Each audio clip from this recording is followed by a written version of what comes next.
আমি আশা করব পারবে, বাট বাকিটা আল্লাহর উপর। 7 আপ যারা খায় তারা তো খাই, আমরা তো খাই না। আমরা আর্জেন্টিনা নিয়ে উচ্ছ্বাসিত। না, আমরা তো 7 আপ খাই না, ব্রাজিল 7 আপ পছন্দ করে। তো তাদেরকে একটা শুভেচ্ছা জানাচ্ছি 7 আপের জন্য, আবার প্রস্তুত হওয়ার জন্য। তাদের জন্য আবারও ওয়েট করতেছে।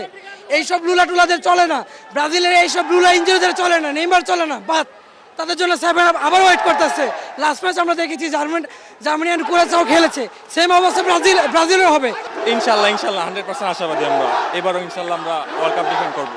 আমরা আশাবাদী যে আগের বারের মতো এবারও আমরা আর্জেন্টিনার কাছ থেকে সেই আগের মতো জিতটা আমরা পাবো। আমরা সবাই মিলে এটা আশা করছি।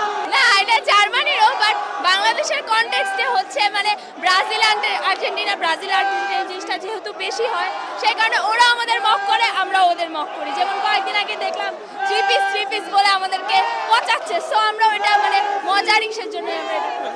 3 পিস কেন বলে আর্জেন্টিনাকে? থ্রি পিস বলার কারণ আমাদের 3 স্টার, এটার জন্য ওরা মানে মেয়েরা যেহেতু থ্রি পিস পরে এটার সাথে ওরা ম্যাচ করে এটা বলে আমাদের। ব্রাজিলের যে ওয়ার্ল্ড কাপ বলে, ওরা কি নিজেরা দেখছে ওয়ার্ল্ড কাপটা নিতে? দেখে না। কিন্তু আমরা 3বার 2014 সালে একবার দেখছি, রানার্স আপ দেখছি, এবার ফাইনাল দেখছি। আর কি লাগে বলেন?